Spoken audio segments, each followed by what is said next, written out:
Sam Bankman-Fried is an entrepreneur in the financial and cryptocurrency sectors. He co-founded and served as the former CEO of the now-defunct crypto exchange FTX and the cryptocurrency trading firm Alameda Research. His net worth previously exceeded $26 billion, and he rose to popularity as the leader of one of the biggest cryptocurrency exchanges in the world before his digital currency empire came to an abrupt stop in early November 2022.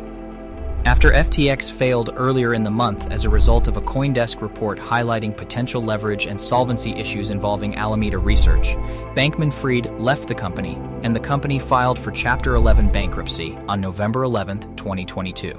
The unstable cryptocurrency market suffered billion-dollar losses and fell below a $1 trillion valuation as a result of FTX's bankruptcy. In today's video, we will try to let you know how Sam Bankman-Fried scammed customers out of $16 billion.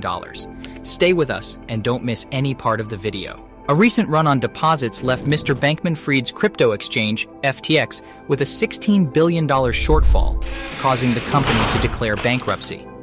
Mr. Bankman-Fried was formerly likened to financial titans like John Pierpont Morgan and Warren Buffett. His empire originally stood in opposition to those titans. The harm has extended across the sector, bringing down other cryptocurrency businesses and fueling broad skepticism of the technology. However, he would only provide scant information about the main issues that were circling him, such as whether FTX had improperly used billions of dollars in customer money to support a trading company that he also founded. The SEC and Justice Department are investigating this connection. Yet Mr. Bankman-Fried agreed with detractors in the cryptocurrency community who claimed he had widened his business interests across a large portion of the sector too quickly. He said that because of his other obligations, he had missed warning indications that FTX was in peril. He said, "I could have been more thorough if I had been a little more focused on what I was doing. That would have allowed me to notice what was happening on the risk side." The crypto community is in disbelief at Mr. Bankman-Fried's collapse. But according to interviews with 9 of his business partners and colleagues, as well as internal messages obtained by the New York Times, there had been warning signs for some time that his business empire was in danger and that his ambitions were out of reach.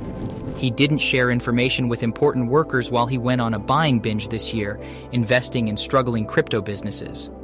He was advised to recruit more staff after being informed that he was overworked, but he opposed the advice. Additionally, he was criticizing Changpeng Zhao, the CEO of the competing exchange Binance, who eventually activated his sizable Twitter account in Washington while advancing an ambitious regulatory agenda. FTX has no outside investors on its board, despite the billions that venture capital companies have invested in the company. According to 4 people with knowledge of the situation, Mr. Bankman-Fried led a somewhat reclusive life in the Bahamas, surrounded by a small group of co-workers, some of whom were dating other FTX employees. He shared a penthouse with his senior lieutenants at Albany, a 600-acre oceanfront resort on the Bahamas island of New Providence. The connection between FTX and Alameda was the cause of Mr. Bankman-Fried's demise.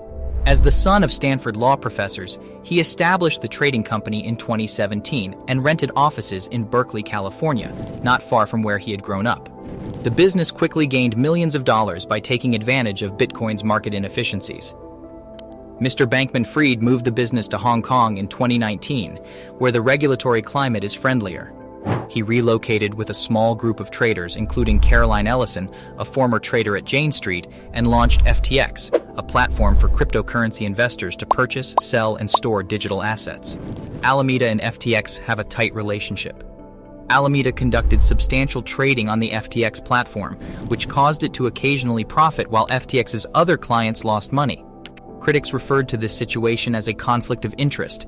Mr. Bankman-Fried has previously defended the arrangement, asserting that Alameda provided essential liquidity, capital injections that allowed other customers to complete transactions on the exchange. According to a person acquainted with the inner workings of the firm, Miss Ellison managed Alameda, but Mr. Bankman-Fried was also involved and contributed to the decision-making on significant deals. There occasionally didn't seem to be much of a barrier between the companies. Alameda was meant to work out of a different office, but a visitor just came to the FTX building. Along with Mr. Bankman-Fried and Miss Ellison, the group of executives in charge of the cryptocurrency business in the Bahamas also included Ramnik Arora, the head of product, Gary Wang, the exchange's chief technology officer, and Nishad Singh, the director of engineering at FTX. In 2021, Mr. Bankman-Fried relocated FTX to the Bahamas because of the country's regulatory framework, which permitted him to provide riskier trading options that were illegal in the US. Investors might borrow funds on the exchange to place significant wagers on the potential worth of cryptocurrencies. Bankman-Fried was detained in the Bahamas as a result of federal allegations, including 8 counts of wire fraud, money laundering, securities law breaches, and other financial crimes that were revealed later. According to the accusations, which were brought by the U.S. Attorney's Office for the Southern District of New York, he allegedly deceived clients by utilizing their Bitcoin holdings to cover debts and other costs incurred by FTX's hedge fund, Alameda Research. According to the allegations, the fraud began in 2019, the year FTX was established. Sam Bankman-Fried had expressed regret for everything he could think of to anybody who would listen before his unexpected arrest. He claimed to have been sincere throughout his whole adult life in a leaked draft of his abandoned house testimony. He expressed his deep regret for finding myself in this position to Bahamas officials. Bankman-Fried vehemently denied engaging in fraud, so it was unclear what he was apologizing for when he was led from his penthouse residence in Nassau in handcuffs. However, federal prosecutors and regulators unveiled dozens of pages of documents and charges the day after Bankman-Fried's arrest, accusing him of not only having committed fraud, but doing so from the beginning. In a House hearing, John Ray III, who took over as FTX CEO after Bankman-Fried resigned and had a long career that included managing the Enron bankruptcy, claimed that the collapse cost about $7 billion.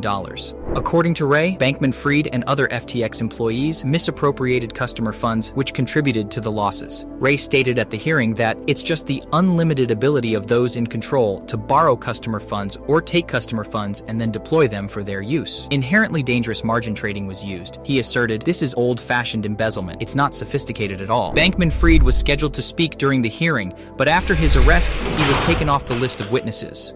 Ray and regulators are investigating FTX's internal operations to determine what went wrong, but the company collapsed in early November after discovering that it was billions of dollars in debt as a result of speculative investments that went bad, including in the company's digital coin, as well as many other errors. According to Bankman-Fried, he felt FTX had enough cash on hand to cover 24 times the average daily withdrawal by consumers. The company only had enough cash on hand to cover 0.8 times that amount, leaving it with a much thinner capital cushion. There was a run on the bank, as Ray put it, when consumers tried to withdraw their money due to concerns about the company's viability. That was all for today's video. Tell us your views in the comment section. Also, if you enjoyed the video, don't forget to give it a thumbs up. And if you are new to the channel, remember to subscribe to the channel UNROGUE for more amazing videos. We'll see you soon in the next video, but until then, goodbye and have a good day.